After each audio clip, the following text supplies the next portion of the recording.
आधुनिकताको सुरुवातदेखि नै मानिसहरूले संसार बुझ्नका लागि नक्सा बनाउन थालेका थिए।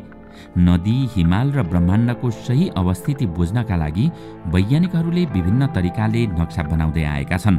तर विगत केही दशकदेखि वैज्ञानिकहरूले मानव शरीरको संरचना सही ढङ्गले बुझ्नका लागि यसका कोशिकाहरूको नक्सा बनाउन थालेका छन्। सन् 1990 मा 6 देशका वैज्ञानिकहरूले मानव जिनले कसरी काम गर्छ भन्ने थाहा पाउन ह्युमन जिनोम प्रोजेक्ट सुरु गरेका थिए। करिब 10 वर्षमा उनीहरूले त्यसमा धेरै सफलता पनि हासिल गरे।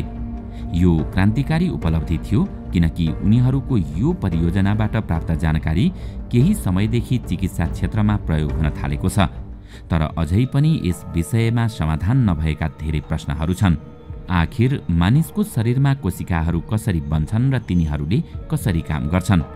वास्तवमा ह्युमन सेल एटलस के हो त? दर्शकवृन्द, आउनुहोस् आजको यस श्रृङ्खलामा हामी मानिसको शरीर निर्माण गर्ने कोशिकाहरूको नक्सा बनाउने परियोजना ह्युमन सेल एटलस के हो, आज हामी यसैको बारेमा विशेष चर्चा गर्नेछौँ। ह्युमन सेल अर्थात् मानिसको शरीरका कोशिकाहरूको नक्सा बनाउनुभन्दा पहिले वास्तवमा यी कोशिका भनेको के हुन् र यी कस्ता हुन्छन् भन्ने विषयमै जान्नुपर्ने हुन्छ। सेल मानव शरीरको सबैभन्दा सानो स्वरूप हो। यसभित्र हाम्रो जेनेटिक कोड रहेको हुन्छ। सेलले डीएनएलाई सक्रिय बनाएर मलिक्युल निर्माण गर्न सहयोग गर्दछ। प्रत्येक सेलमा फरक फरक प्रकारका जिन हुन्छन् जसले सेललाई उसले गर्नुपर्ने कामको निर्देशन दिने गर्दछन्। शरीरका हरेक अङ्गमा फरक फरक सेल हुन्छन् र तिनीहरूको विशेष भूमिका हुन्छ। यी सबै सेल आपसमा मिलेर काम गर्ने गर्दछन्। अब हामीले यो पनि थाहा पाउनुपर्ने हुन्छ कि सेल एक अर्काबाट के कारणले फरक छन् त? वैज्ञानिकहरू वर्षौंदेखि सेलका बारेमा अध्ययन गरिरहेका छन्, तर हामीले अहिलेसम्म शरीरमा कति प्रकारका सेल हुन्छन् भन्ने थाहा पाउन सकेका छैनौं। यदि कोशिकाहरूले सही तरिकाले काम गरे भने हामी स्वस्थ र तन्दुरुस्त रहन्छौं। तर यदि जिनले कोशिकालाई गलत निर्देशन दिए भने यसले गलत तरिकाले काम गर्न थाल्छन् र हामी बिरामी हुन्छौं। उदाहरणका लागि, एउटा यस्तो सेल छ जसबाट सिस्टिक फाइब्रोसिस हुन्छ।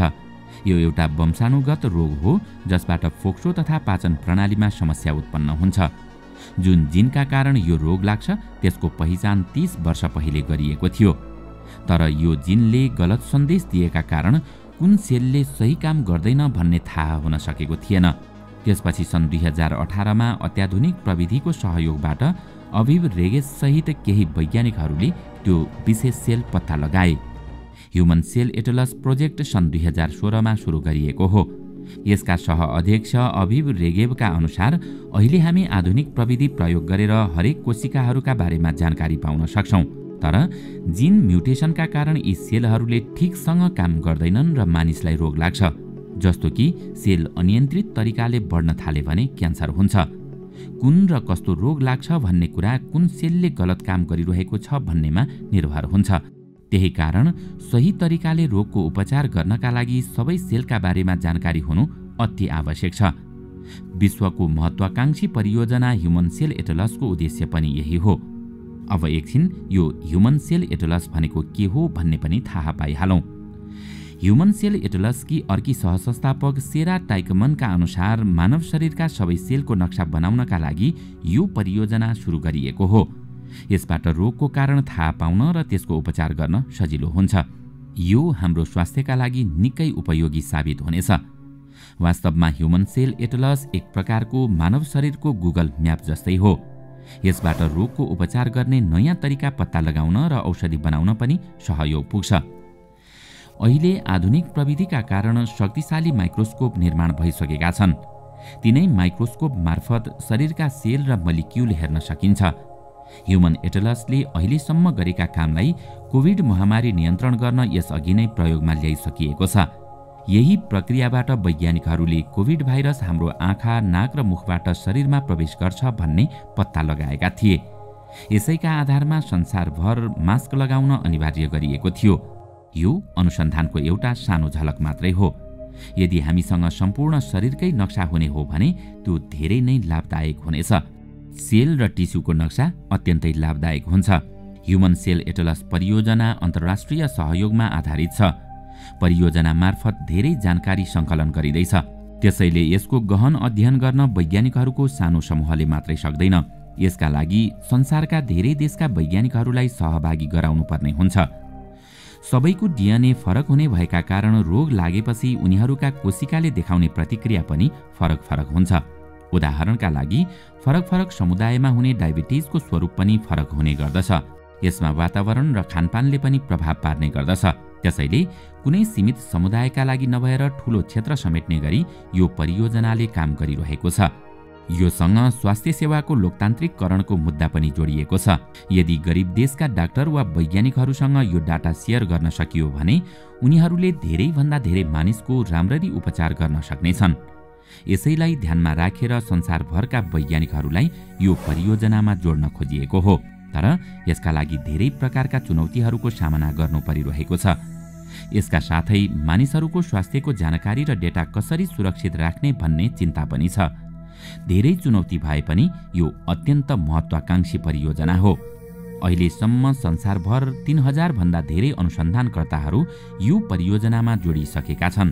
तर व्यावहारिक रूपमा यसले कसरी काम गर्नेछ र यसबाट बिरामीलाई कस्तो असर पर्नेछ भन्ने विषयमा पनि सोच्नुपर्ने हुन्छ। संसारका कुनै पनि कुनामा रहेका डाक्टरलाई एउटा स्वास्थ्य कोशिका कस्तो हुन्छ भन्ने जानकारी गराउने उद्देश्यले ह्युमन सेल एटलस परियोजना सुरु गरिएको हो र यसले मानव शरीरमा रहेका सबै कोशिकाको नक्सा बनाउनेछ। त्यसो भए यो ह्युमन सेल एटलस कस्तो देखिन्छ त? स्ट्यानफोर्ड युनिभर्सिटीका प्याथोलोजी तथा न्युरोलोजीका प्राध्यापक सान वेन्डलका अनुसार यो एटलसमा मानव शरीरका सबै अङ्गको नक्सा हुनेछ र त्यहाँ क्लिक गरेर त्योभन्दा भित्र प्रवेश गर्न सकिनेछ। त्यसमा टिस्युको तस्बिर देख्न सकिनेछ। त्यहाँ त्यो टिस्युको यस्तो तस्बिर हुनेछ जसबाट त्यो स्वस्थ अवस्थामा कस्तो हुन्छ र रोग लाग्दा कस्तो हुन्छ भन्ने देखिनेछ। उनका अनुसार यो एटलस मानव शरीरको गुगल म्याप हुनेछ अथवा यो एक प्रकारको विशाल डिक्सनरी हुनेछ जसमा प्रत्येक सेल अर्थात् कोशिकाका बारेमा जानकारी पाउन सकिन्छ। यसमा फरक फरक स्थान, उमेर तथा पृष्ठभूमिका मानिसको शरीरका नमुना समावेश हुनेछन्। यसमा स्वस्थ र रोगी मानिसको शरीरका नमुना पनि हुनेछन्। त्यसैले यो एटलसको सहायताले हामी कुनै पनि कोशिकालाई फरक फरक कोशिकाका नमुनासँग तुलना गर्न सक्छौं। यसबाट डाक्टरहरूले तुरुन्तै रोग पत्ता लगाउन सक्छन्। डाक्टरहरू रगत परीक्षण गरेर सेलको स्थितिको विश्लेषण गर्छन् र कुन सेल सामान्यभन्दा फरक छ भन्ने थाहा पाउँछन्। त्यसपछि यसको उपचार कसरी गर्ने भन्ने तय गर्न सक्छन्। यो एटलसमा उपलब्ध विशाल डेटाको आधारमा रोगको गलत डायग्नोसिस हुन पाउँदैन र समयमै सही उपचार गर्न सकिन्छ। त्यसैले यो एटलसको सहयोगले रोगको सहज पहिचान र त्यसको समयमै सही उपचार हुन सक्छ। यसको अर्को फाइदा के पनि हुनेछ भने डाक्टरले बिरामीको कुनै विशेष परीक्षण गर्नुपर्ने छैन। सामान्य परीक्षणबाटै रोग पत्ता लगाउन सकिनेछ। यो परियोजना पूरा भएपछि संसारभरका सबै मानिसका लागि रोग पत्ता लगाउन एउटै जानकारी पर्याप्त हुनेछ।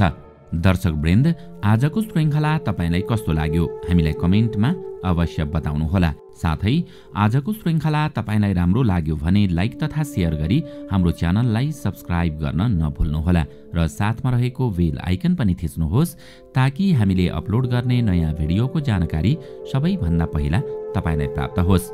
आजका लागि यति नै। अर्को भिडियोमा अझै रोचक जानकारी लिएर आउने नै छौं। तबसम्मको लागि बिदा दिनुहोस्। नमस्कार।